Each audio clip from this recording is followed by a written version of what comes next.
حادثة الإفك من الحوادث التي زلزلت المدينة النبوية وكيان المجتمع المسلم في عهد النبي عليه الصلاة والسلام. حادثة الإفك سنتحدث عنها اليوم بالتفصيل، كيف حدثت وما هو الذي حصل بالضبط وما هو واجبنا تجاه هذه الحادثة. الله عز وجل قال إن الذين جاءوا بالإفك عصبة منكم. الذي حدث أن زوجة الرسول عليه الصلاة والسلام في غزوة بني المصطلق، قبيلة اسمها بني المصطلق، ركز معي، قبيلة اسمها بني المصطلق حاولوا غزو المدينة، أرادوا الدخول واقتحام المدينة فجأة، فاستخبارات الرسول أخبرته أنه سيكون هناك هجوم على المدينة. ماذا فعل الرسول؟ تجهز وجهز جيش وباغت بني المصطلق في عقر دارهم. تمت المعركة وتمت هزيمة بني المصطلق واستسلموا، وسبى منهم النبي وأخذ منهم الجزية ثم أسلموا بعد ذلك. أنت ماذا حصل لهم بعد ذلك؟ أسلموا بعد ذلك. الرسول هو عائد، كان طبعا النبي في المعارك قالوا أنها بعد ما يعزل الجيش يكون له موقع، صح؟ الجيش يكون له موقع معين. قالوا بعد ما يعزل الجيش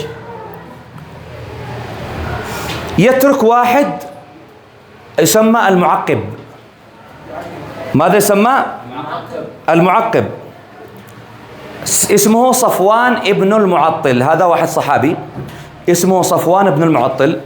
كلفه النبي صلى الله عليه وسلم بعد ما يمشي الجيش، يكون الجيش في هذا المكان مثلا، هنا متعسكر الجيش، بعد ما يمشي الجيش متجه إلى المدينة، صفوان بن المعطل في هذا المكان لا يدخل في مكان الجيش، لا يدخل في نطاق الجيش، لا يدخل. أنت لهناك، هذا الطالب أوقف. ما اسم الصحابي؟ قلنا صفوان بن المعطل. قلنا لا يدخل في نطاق، أيوة خليك مركز معي، لا يدخل في نطاق الجيش، يبقى خلف الجيش. فعندما يغادر الجيش وينطلق الأمام، صفوان بن المعطل يدخل في هذه المنطقة. ماذا يفعل؟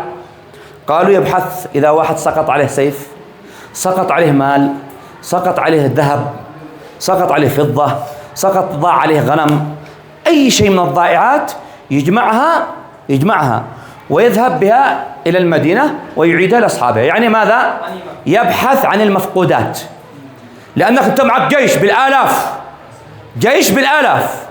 هذا الجيش كم ترك من أشياء؟ أحيانا يسقط عليه أشياء، أحيانا يسقط عليه ممتلكات. فكان مهمة هذا الرجل أنه يجمع هذه الممتلكات ويعيدها لأصحابها. أثناء ما كان الجيش في هذا المكان كان هنا أشجار في هذه الأماكن، يعني مثل الغابات. فكان النساء لا يوجد حماماتهم في الصحراء، لا يوجد أماكن لقضاء الحاجة، فكان النساء يتجهون إلى هذه الأماكن الخالية، الأماكن التي فيها غابات أو أشجار، ويقضون حاجتهم. فاتجهت عائشة ومجموعة من النساء في هذه المنطقة لقضاء الحاجة. بعد قضاء الحاجة يا يوسفي، بعد قضاء الحاجة خرجت عائشة رضي الله عنها عائدة إلى مكان المعسكر، فتفقدت الذهب، كان معها ذهب عقد هنا في العنق، فسقط منها. فماذا فعلت؟ عادت تبحث عنه. النساء اللي كانوا معها مشوا. عائشة رجعت المكان، هي مشت هكذا إلى هذا المكان ثم عادت من جديد تبحث في هذه الأماكن. أثناء ما كانت تبحث الرسول ماذا فعل؟ نادى في الجيش أن يمشي، فمشى الجيش وهي طولت في الوقت تبحث عن الذهب حتى وجدته. أنتم عارفين النساء عندها كل شيء مزاح إلا الذهب. الذهب هذا خط أحمر ممنوع يضيع. فماذا فعلت؟ عادت فما وجدت الجيش ماله؟ غادر، مشى، فجلست في مكان الجيش الآن من جاء؟ صفوان بن المعطل يبحث في أماكن هذا، هل ضاع سيف؟ هل ضاع ذهب؟ هل ضاعت دراهم؟ فماذا حصل؟ فما وجد إلا زوجة النبي صلى الله عليه وسلم. فسألها قالت، فما ردت عليه، قالت ضغينة رسول الله. يعني أنتم تعرفوا النساء حتى لو هي محجبة، بس من خلال الهيئة والشكل تعرف أن هذه قريبتك أو من أهلك أو أستاذتك أو صح؟ تعرف أنت أمك مثلا تمشي في الطريق محجبة، صحيح ولا لا؟ لكن تعرفها مع أنها محجبة أو لا؟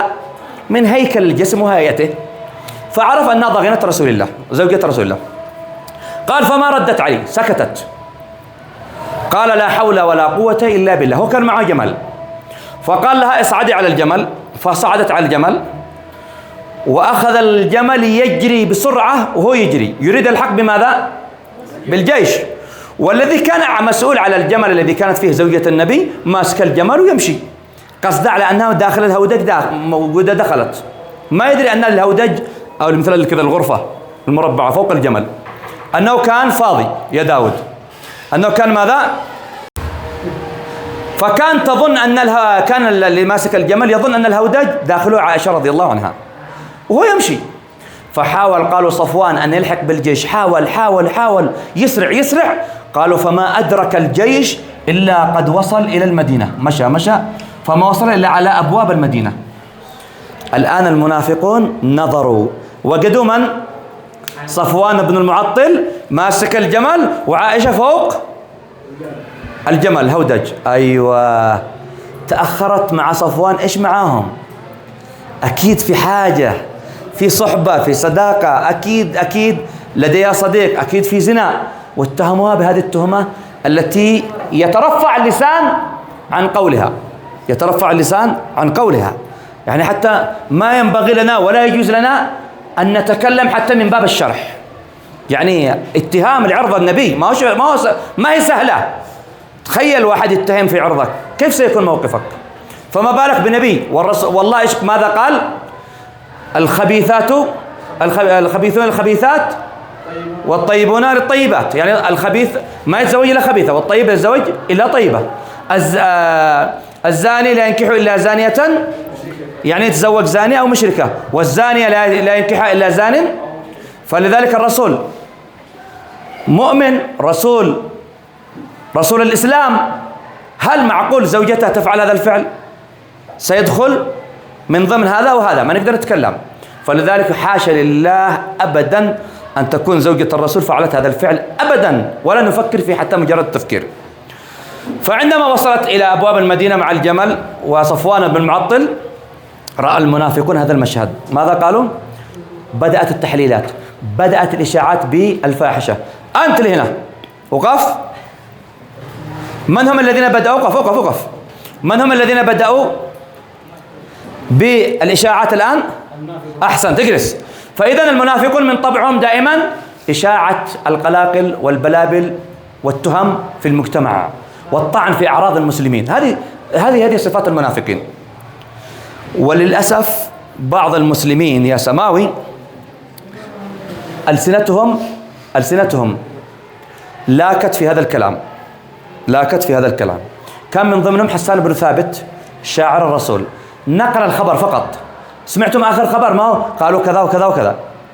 وحمنة بنت جحش ومسطح ابن أثاثة، هؤلاء ثلاثة مسلمين مؤمنين صحابة، ولكن للأسف أخطأوا ونقلوا الإشاعة إلى جانب المنافقين، إلى جانب اليهود.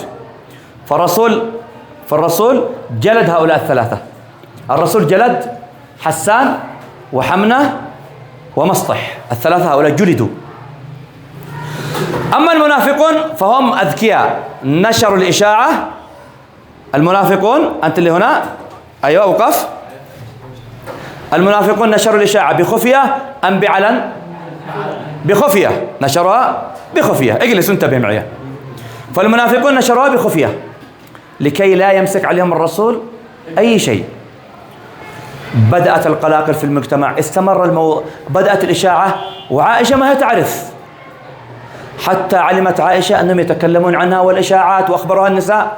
قالوا فجلست أكثر من شهر مريضة متعبة منهكة من هذا القول. أكثر من شهر والمدينة ترتجف والرسول منتظر الخبر من السماء. ولكن لماذا أخر الله؟ الله كان من نفس اليوم سيعطينا الخبر، عائشة مبرأة صح؟ ولكن قالوا لحكمة إلهية الله أخر الخبر من أجل أن يخرج المنافقون، يخرج المقلقلون في المدينة، يخرج هؤلاء المسلمون الذين نشروا إشاعة لكي يفرز المجتمع. فكانت هذه القضية فرزت المجتمع إلى مؤمنين صادقين، إلى منافقون، إلى مصدقين للإشاعة. قالوا من ضمن الذي حدث رجل هو زوجته يتحدثون بالليل، اسمه الصحابي، أوقف يا سماوي، ما اسم هذا الصحابي؟ أبو أيوب الأنصاري. ردد لي الاسم. أحسنت، أبو أيوب الأنصاري وزوجته. أبو أيوب الأنصاري وزوجته يا يوسفي هم يتسامروا بالليل. قالوا، ركز معي هناك، قال لزوجته أتصدق أن عائشة فعلت ذلك؟ قالت لا. قالت له أتصدق أن صفوان بن المعطل فعل ذلك؟ قال لا. فقالت له والله إن صفوان، فقالت له أتفعل هذا أنت أبو أيوب الأنصاري؟ إذا حصل لك هذا الشيء ممكن تفعله؟ تفعل زنا؟ قال مستحيل. قالت وصفوان بن المعطل خير منك، أكيد لن يفعله. فقال لها وأنت إذا حصل لك هذا الشيء ستفعلين الزنا؟ قالت مستحيل لا أفعله. قال لها والله إن عائشة لهي خير منك. فنزلت فيهم الآية ولولا إذ سمعتموه ظن المؤمنون والمؤمنات بأنفسهم خيرا. لو الإشاعة أسقطها على نفسك، كيف سيكون موقفك في المجتمع؟ فهكذا يجب أن يكون المجتمع المسلم، لا يصدق الإشاعة مثل أبو أيوب الأنصاري وزوجته. بعد 40 أو 30 يوم نزلت الآيات يا داود تفصل تفصل الأحكام. قالت إن الذين جاءوا بالإفك عصبة منكم لا تحسبوه شرا لكم بل هو خير. كيف الخير جاء؟ أوقف أنت، كيف الخير جاء؟ تم فرز المجتمع إلى منافقين ومؤمنين صادقين ومنشرين للإشاعة، هذا الخير.